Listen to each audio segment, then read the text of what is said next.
بسم اللہ الرحمن الرحیم۔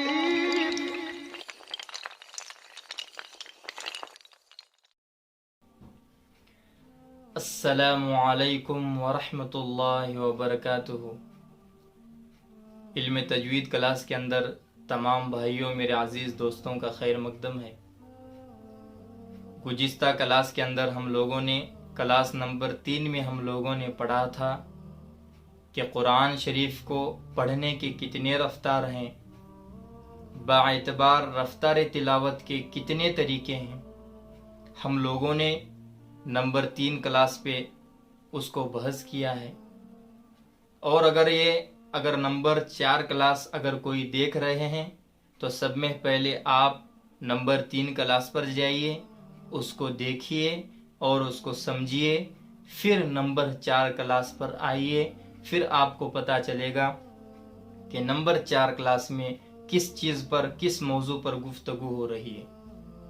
اب ہم نمبر 4 کلاس کے اندر ایک گفتگو کریں گے، اس قاعدے کو جانیں گے کہ لحن کس کو کہتے ہیں، لحن کے معنی کیا ہیں، اور لحن کا حکم کیا ہے، لحن کے لغوی معنی کیا ہیں، اور لحن کے اصطلاحی معنی کیا ہیں۔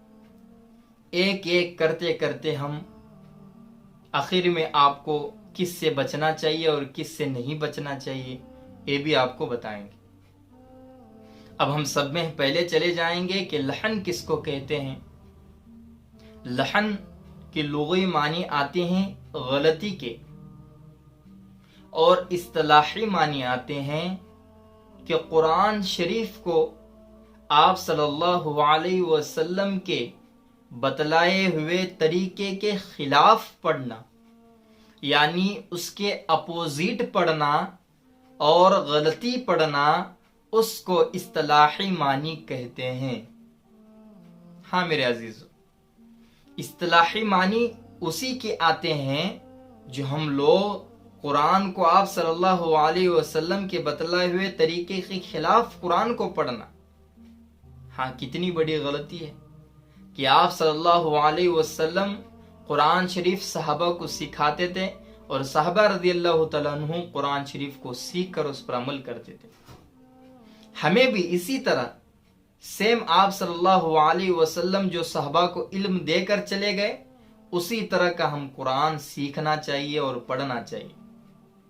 ہاں تو ہم آگے جائیں گے کہ لحن جلی کے حکم کیا ہے، اور لحن کے بھی 2 قسمیں آتے ہیں، ایک لحن جلی اور ایک ہے لحن خفی۔ اب ہم سب میں پہلے لحن کے 2 قسمیں تھے، اس میں کا سب میں پہلے کا جو قسم ہے اس کو ہم لیں گے کہ وہ لحن جلی ہے۔ لحن جلی کی کیا معنی آتی ہیں اور اس کا کیا حکم ہے؟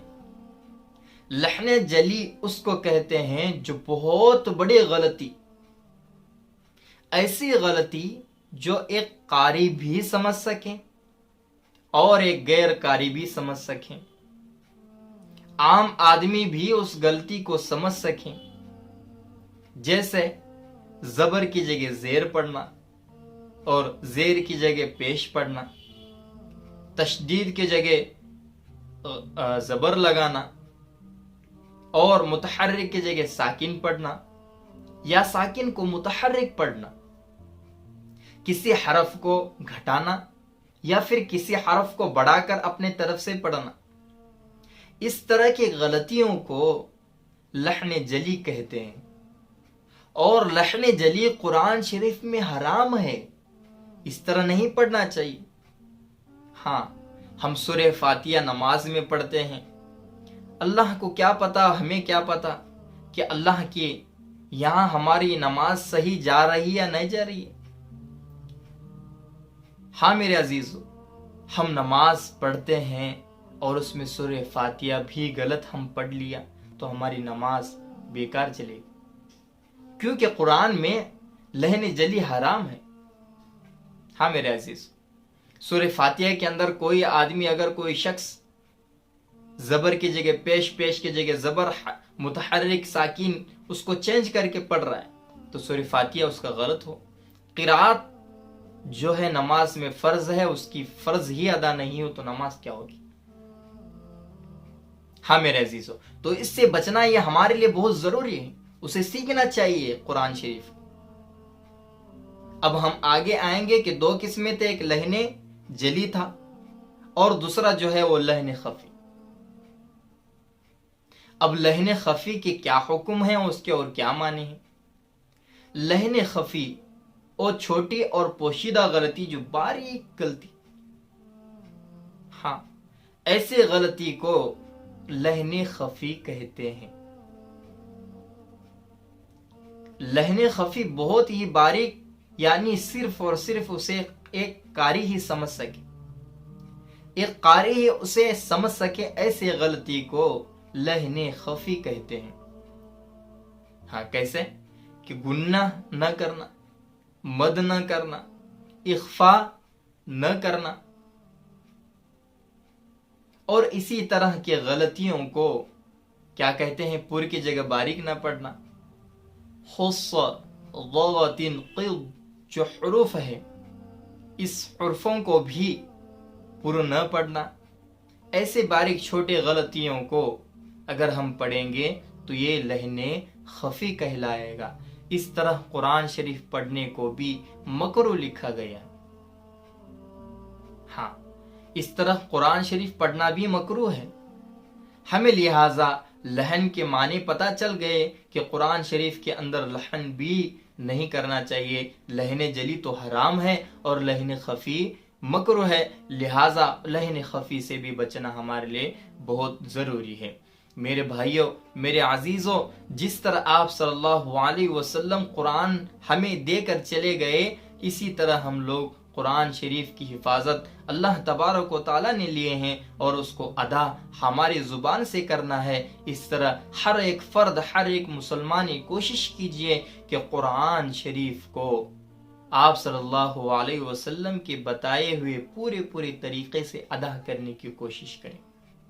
اللہ ہم سب کو قرآن شریف جیسی بڑی دولت کو ہم سب کو ہماری زندگیوں میں عطا فرمائے۔ اگر آپ اس چینل کو دیکھ رہے ہیں یا نئے ہیں تو سبسکرائب کیجئے اور بیل آئکن کے بٹن کو دبائیے تاکہ سب میں پہلے آپ کے یوٹیوب چینل پر ہماری یہ کلاس آ جائیں۔ تو اس طرح اگر کوئی ثواب جاریہ سمجھ کر اسے شیئر کرے گا، انشاءاللہ تعالی اس کی زندگی کا اندر کا حصہ قرآن شریف سے معمور ہوگا، وہ قرآن سیکھنے میں اپنا گزارے گا، اپنا وقت گزارے گا۔ تو اس طرح ہم لوگوں کو قرآن شریف سیکھنے کا ایک موقع ملے گا۔ تو چلتے ہیں آگے انشاءاللہ تعالی، اسی طرح کے کلاسیں آتے جائیں گی۔ ہم لوگوں کے لیے آپ میرے لیے دعا کیجئے، میں آپ کے لیے دعا